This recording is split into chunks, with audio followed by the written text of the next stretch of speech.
The Federal and Vale Hospital jointly present the Madurai Marathon 2025. This event is co-presented by Walking Shoe Company and powered by PSNA College of Engineering and Technology and Tucker EV Chargers. Run for Bone and Joint Health on Sunday, December 21. Entry is free. All are welcome.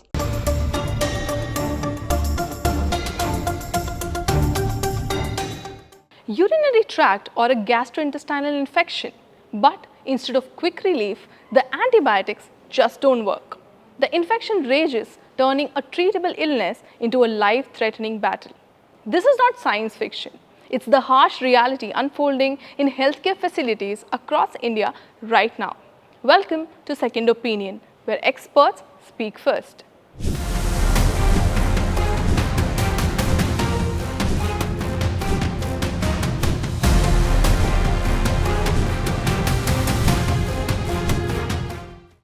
Have you been visiting a doctor multiple times and not getting relief for a throat or gastrointestinal infection?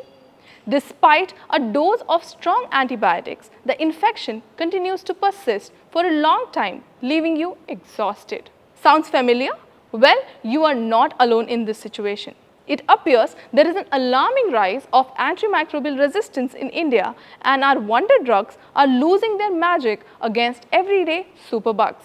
The latest wake-up call comes from the Indian Council of Medical Research's 2024 Antimicrobial Resistance Research and Surveillance Network report. Analyzing nearly 1 lakh lab-confirmed infections from top hospitals, the report found that the common bacteria like E. coli and Klebsiella are now 70 to 85% resistant to common antibiotics. What is worrying is that the first-line antibiotics we all rely on, like fluoroquinolones and third-generation cephalosporins, are not effective in case of common infections anymore. E. coli, the bacteria behind most urinary tract and bloodstream infections, is now 57% resistant to carbapenems, our last resort antibiotics. Diarrhea and typhoid-causing bacteria? A shocking 95% no longer responds to fluoroquinolones, medicines we have relied on for decades. Klebsiella pneumoniae, a deadly trigger of sepsis, clearly fails to react. The powerful combinations being 75% resistant to both piperacillin tazobactam and carbapenems. Third-generation cephalosporins, largely ineffective now against common UTIs and diarrhea. Carbapenems, usually the last line of treatment, are failing in 40 to 75% of serious cases. And Acinetobacter, to treat pneumonia, is 90% resistance to meropenem. When antibiotics stop working, even small infections can kill. Easy access to antibiotics without prescriptions is hampering the response of strong antibiotics towards infections once treated easily. The overuse of these antibiotics due to self-medication at home for viral colds or minor cuts is fueling the crisis. In the long run, these simple infections could hospitalize more people, straining our already overburdened healthcare system. So, antimicrobial resistance is becoming a major challenge, and this has been ongoing for many years now.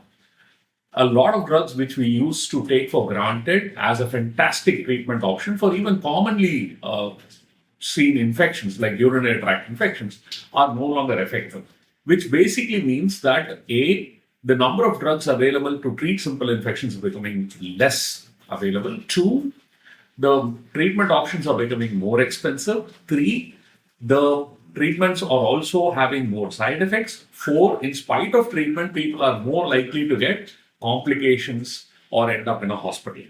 So this is a vicious cycle which is only being perpetuated further. And unless we act now, it does look like in the next couple of decades, we have a disaster oncoming.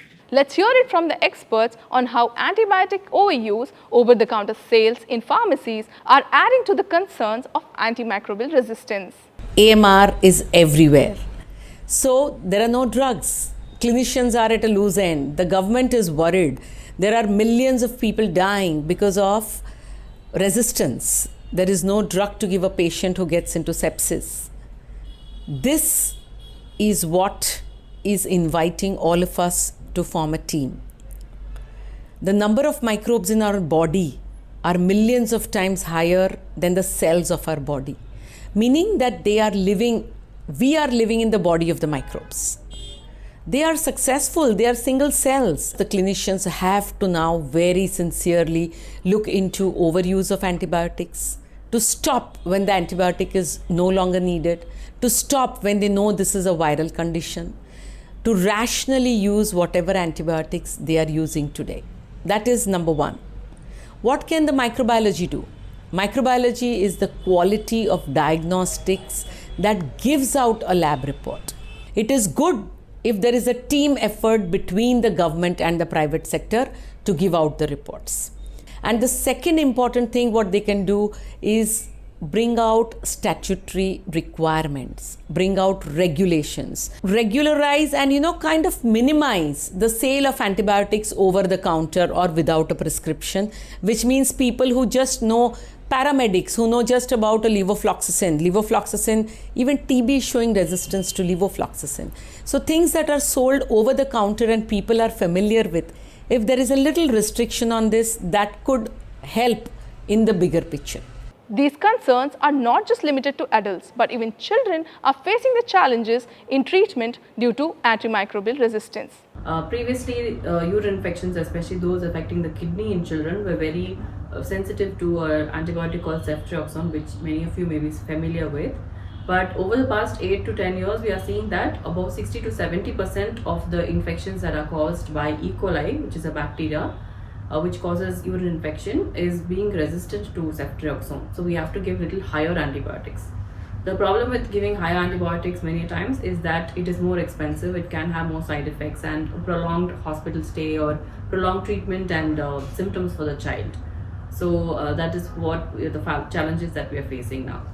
What can you do to ensure your body does not develop resistance to commonly used antibiotics?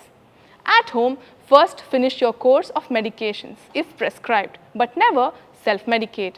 Doctors also emphasize that patients should demand diagnosis before drugs.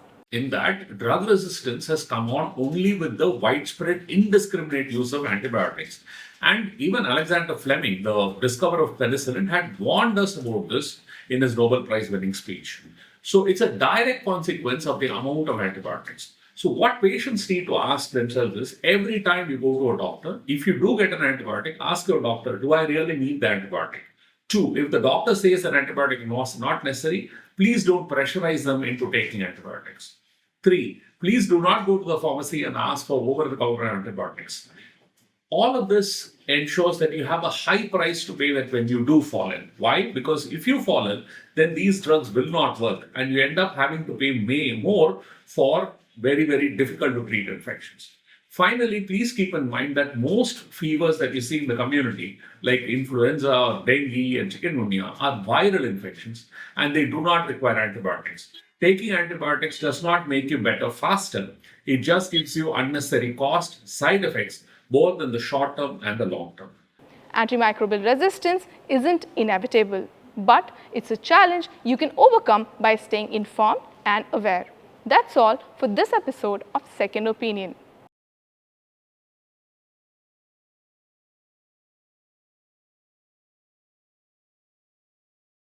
The Federal and Vale Hospital jointly present the Madurai Marathon 2025. This event is co-presented by Walking Shoe Company, powered by PSNA College of Engineering and Technology and Tucker EV Chargers.